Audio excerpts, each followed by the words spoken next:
remorse they have expressed, and the new evidence the habeas petition introduces, which corroborates Eric and Lyle's story. While we are not surprised that the district attorney took the stance that he did with the habeas petition, we were surprised to see it litigated the way that it was in the press, with the press. The danger of presenting that 1990s narrative under today's laws and modern understanding of trauma is that it ignores how far we have come in recognizing the long-term effects of abuse and the systemic barriers that keep victims silent. Today, we understand that trauma rewires the brain and shapes a person's actions and decisions in ways that were not fully appreciated decades ago. California law has evolved to reflect this, acknowledging that childhood abuse profoundly impacts behavior and should be a critical factor in the justice system. It's not just about speaking out, because for many survivors, that is an impossible task. The very act of acknowledging their trauma can take years, sometimes a lifetime.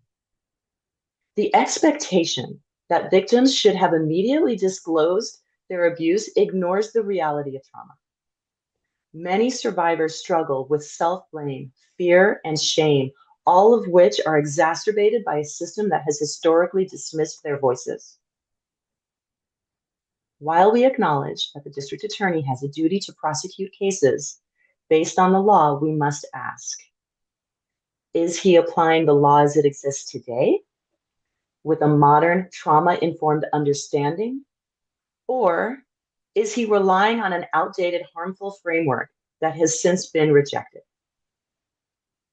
While we don't want to focus too much more on his comments on the habeas petition, we do want to take a moment and address his comments on the letter Eric sent to Andy and Roy Rosello's testimony. Andy received the letter in December of 1988. The time for proving the authenticity of the letter will be discussed in court. But what we can say now is that Andy was a teenage boy at the time. He was 15, by the way. Actually, I think he was still 14. With all of the mounds of evidence presented in the first trial, it's only natural for a teenage boy to not realize he is sitting on critical evidence. Andy wasn't a lawyer. He wasn't even an adult. To pose the question now, decades later after he passed, of why wasn't the letter submitted back then, is like asking a teenager who got in a fender bender, why didn't you call the police to file a report? Because a teenager doesn't know any better. He didn't realize how vital that letter would be to the case. Second, he indicated that Roy Rosello's testimony doesn't meet the habeas standards because he didn't come forward sooner. The whole point of a habeas petition is to include new evidence, and Roy coming out to share his story in his own time is new evidence. Again, how many victims have stayed silent because of the systems that are designed to silence and dismiss them? Let's bring the case back to 2025. Tamara. Thanks again. It is also critically relevant to discuss the fact that California law increasingly acknowledges that youthfulness impacts decision-making, often leading young people to have irrationally or dishonestly in stressful and traumatic circumstances. Such youthful missteps should not overshadow or negate subsequent truthful disclosures. We, including California state law and every clinical psychologist, now understand that trauma, especially at a young age, can rewire someone's brain. The trauma, like Eric and Lyle endured, cripples victims' ability to think rationally before, during, and after taking action. Today, there is overwhelming evidence of adverse childhood experiences, or ACEs, which show that early exposure to severe abuse fundamentally alters a person's mental and emotional behavior. If Eric and Lyle were tried today, California law would have compelled Hockman's office to consider the abuse that molded every fiber of their being. But Eric and Lyle are not kids anymore. They are grown men who have transformed their lives while incarcerated. We wish the DA had spoken about the programs that they have spearheaded, the support groups that they have started, the higher learning that they have pursued, and the numerous other inmates that they have inspired. Through their work, Eric and Lyle have shown who they really are, not who Jose and Kitty made them. They did all of this while fully knowing it may not mean a release for them, but a difference for those with whom they have served time. Eric and Lyle have dedicated themselves to extensive rehabilitation, education, and service during their incarceration, earning widespread admiration from peers and prison staff. And it's so, so important to emphasize that all of these actions and rehabilitation activities that they have completed were all done without any hope of being released. And then with that, I'll let Anna Maria talk about more growth and leadership. I need to unmute myself. Eric and Lyle's remarkable growth, leadership, and rehabilitation efforts underscore their readiness to lead meaningful and productive lives outside of prison. Let's keep focusing on this. For our family, it has been 3 painful decades. We have been forced to live through the trauma every day since August 20th, 1989. We have become victims in this process. We have been laughed at, ridiculed, and forced to relive the pain over and over again. We ask that people visit our coalition page at justiceforericandlyle.org and sign the petition that's there. Thank you so much for your time. We'll open it up for questions. Again, as a reminder, please either raise your hand or submit your question to in the Q&A box that is at the bottom of the screen, and we will answer your questions. 1 second.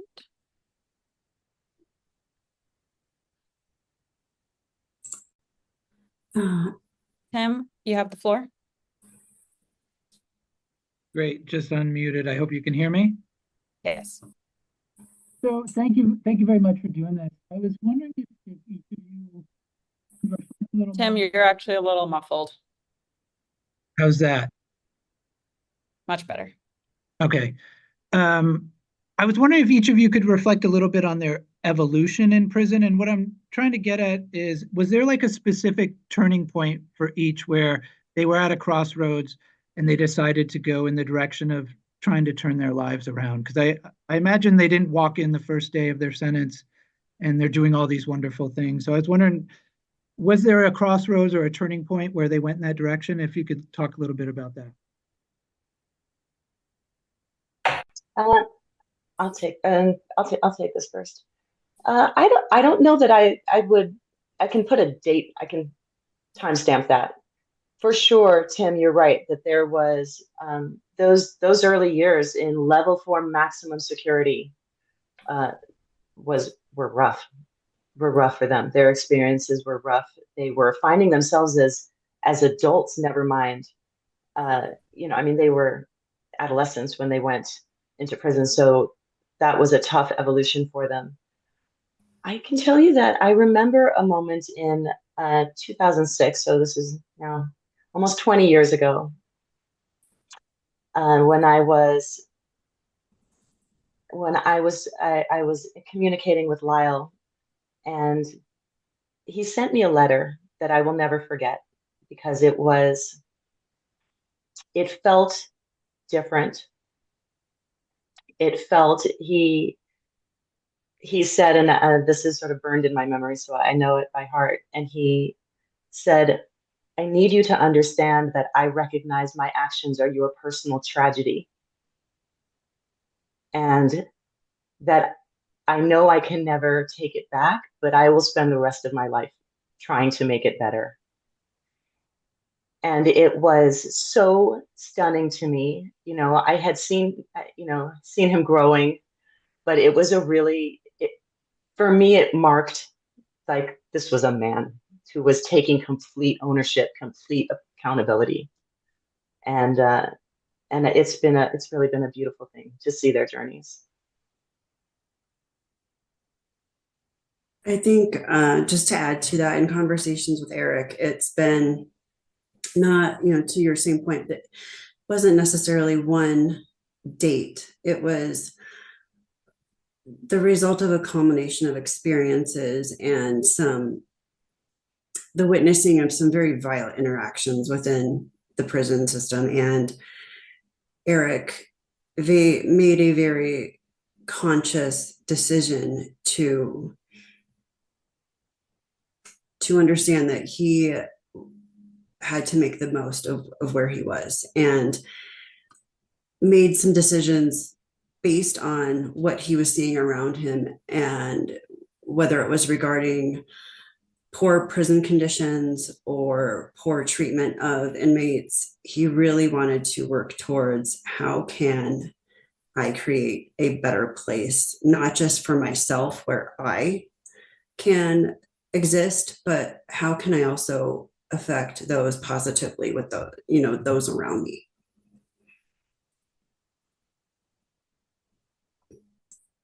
Thank you both. I'm going to call on Matt next. Matt, you have the floor. Hi, folks. Thanks for taking this. And thank you for doing this press conference. I would just like to hear your reactions to Gavin Newsom's announcement yesterday that he is setting up this risk assessment investigation into whether the brothers would pose a risk if they were released, because in many ways that circumvents LADA Nathan Hochman's decision on resentencing. I mean, almost effectively it sets resentencing in motion. And I wanted to get your impressions when you first heard that news. I'll take this. I was thrilled. First of all, I had a meeting with some of the members of the governor's office on Monday, where I was told, it was thrilling. Although the beginning of the meeting was, we're not granting clemency, so keep your expectations in check. I was like, okay, but we are taking this step and we are providing risk assessment. And it was, there were definitely some caveats, like there are no guarantees. So remember that, this is not a guaranteed process. This is a very rigorous process that we are going to go through, because it is very important to California that they have a low recidivism rate. So they will be doing a very rigorous and full process with it. But this is huge. I mean, this is huge. And I cannot thank Governor Newsom enough for stepping in and initiating this process. We as a family, we understand that this is not without professional risk for him. So for him to step in and say, okay, let's actually find out if this is doable. Let's do a risk analysis, and then we can move forward. It's a huge relief. It's a huge relief to us. Anna Marie, I have to ask you, can you take us into that room in that moment? Were there audible gasps? Were people, sort of like high-fiving? What was that mood like, and how did you and the people with you react? Well, it was a very small group of people, like 3 people. And it was virtual. So I would have been high-fiving the air. And so I couldn't be high-fiving. I certainly gasped in relief. And it was that was great news. Yeah. Thank you. Great. Veronica, I'm going to call on you next. Hi there. Can you hear me okay? Thank you so much for calling on me. So I'm curious about the relationship that you have with District Attorney Nathan Hochman, seemingly very different than the relationship that you had with the former DA George Gascon. Can you comment on the decision to not recommend a retrial? Have you spoken with him? If not, do you have a message for Nathan Hochman?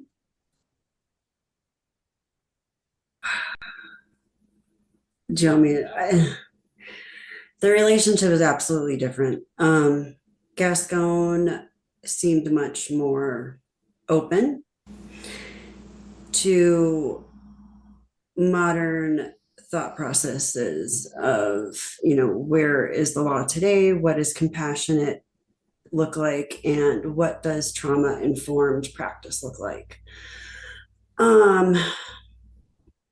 Very honestly, what we heard from the LADA's office the other day felt very disparaging. It felt like a continuation of the narrative from 1989. And very honestly, it was very frustrating. There have been so many developments that could have been brought into focus. And it was incredibly disappointing to hear that there was no mention of the rehabilitation, no mention of the positive contributions that Eric and Lyle have made to the prison system. And I say system because they have been in multiple facilities, each of them.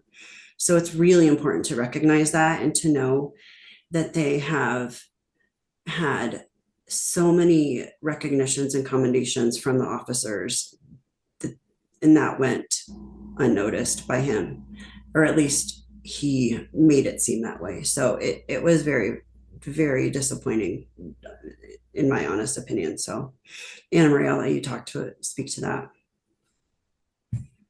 that. Well, first of all, we, with the last administration, we worked with Brock and Nancy, were the ones who headed up that resentencing group, and that they were tremendous. They were really supportive, and they were very well informed about trauma. I think the press conference with the district attorney last Friday it felt extra hurtful because it was only a few weeks ago that dozens of us sat in his office and described to him the horror of being in this victim's family, with 35 years of being re-traumatized over and over and over. With my 85-year-old mother with cancer sitting 10 feet away from him, literally sobbing in front of him. And then to see him decide to go make a press conference that didn't have to be a press conference, and just in gruesome detail and even a little bit embellished. There were details that weren't even accurate as far as the original crime scene. So that felt really hurtful to a lot of us. And I do want to say that when I spoke with my cousins, it was very afterwards. They, didn't have a chance to see that live, but their biggest concern was that they had heard about it and how were we doing, because they knew that that would have been gut wrenching for us, and it was. So that's my reaction. And to piggyback on what Anna Maria said, Eric had just said, "We need you strong," and they both really mirrored our frustration, but they also said, "Let it go. We need to focus on moving forward." And so that is our focus. Thank you. Hannah, you now have the floor.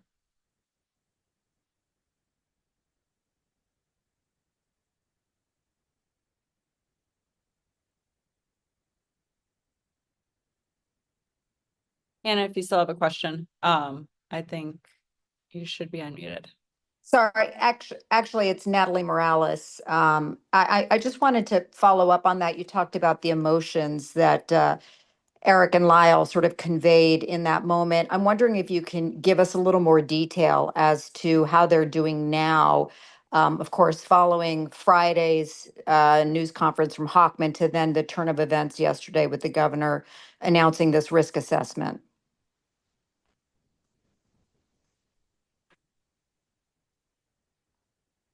Um, cautious optimism, I think is really the way to say it. Also, it's been a real learning process for us as a family and for them too, because this is a new process that the governor is using in California. So they, when we talk about parole boards and going to parole, they have lots of experience with other inmates, seeing them go through that process, understanding what that's about, what it looks like, getting turned down, that type of thing. So they have a really good, clear grasp on that. And so this is a little bit of a newer process, this risk assessment being done through the parole board initiated by the governor. Oh, excuse me. So I think that they are cautiously optimistic, but we're all sort of still trying to figure that out. And just adding to that, one of the things that they are also very aware of is that, and they try to just follow in the lines of caution, they are the first life without parole prisoners on this path. So when we look at any advancements or developments, it's definitely with hope, but also understanding that there are no promises. Thank you. And I'm going to call on Emily. If you still have a question, you have the floor. Hi, Emily Valdez here. So there are two remaining options. Well, actually three still, but two more likely remaining options. One would be the resentencing, the other would be the clemency from the governor. How confident, which path do you think is the most likely, and how confident are you that they actually will be released under one of these?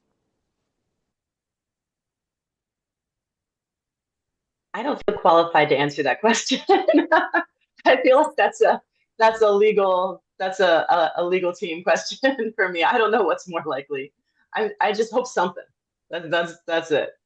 Agreed. I feel the same. I wouldn't even know where to start with that other than we're just hopeful. And to know that we're now having a clear, direct response from Newsom is just, I think, beyond our expectation at this point. So knowing that there is a timeline that has been started by his initiation of this investigation, we're just holding on to that hope and moving forward as we can.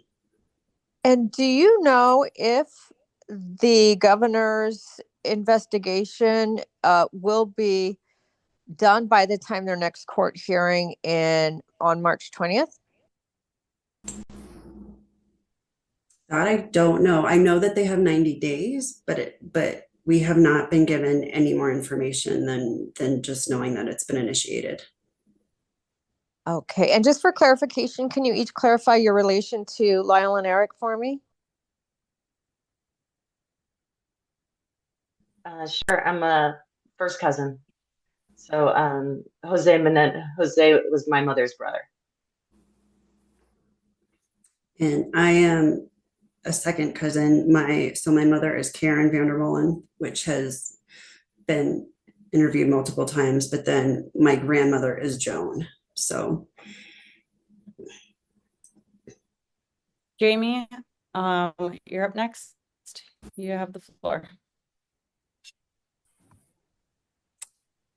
Hi. So, previously, you guys had expressed concerns about conflicts of interest within the DA's office. And earlier you mentioned Nancy and Brock, who, filed, were going to file that lawsuit against DA's office for discrimination, as well as Milton's lawyer, I think, being hired into the office. Are those still concerns for you guys? Are you doing anything about it?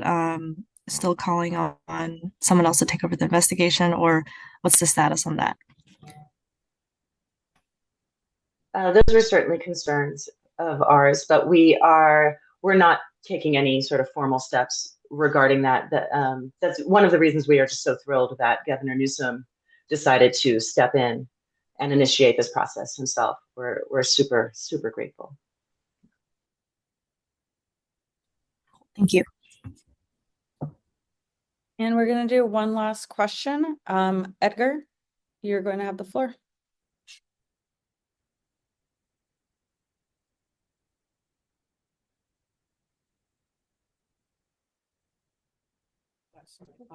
Hello, you hear me? Yes. Yeah, I'm Edgar Munoz. Have you thought of the possibility that if the verdict is not in your favor and Eric and Lai continue in prison? And Ana Maria, do you speak Spanish? My newscast is in Spanish.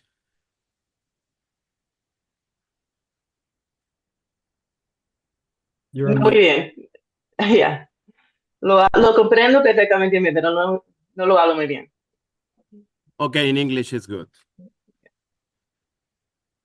So the possibility that it doesn't go our way, that's a possibility. You know, we would be foolish if we did not recognize that, understand that, and emotionally prepare for that. That's a real possibility. You know, I hope not.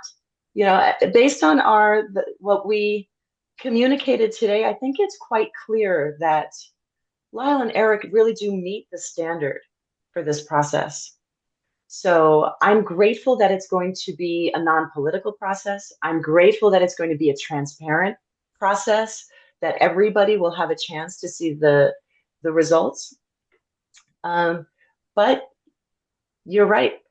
You're right. There are no guarantees. That was also communicated very clearly from the governor's office. So we'll just have to see the investigation, how it goes, and the results. Thank you. And that brings our time to an end. Thank you everyone so much for joining. If you have any follow-up questions, please feel free to email me and I'll get back to you. Bye, everyone.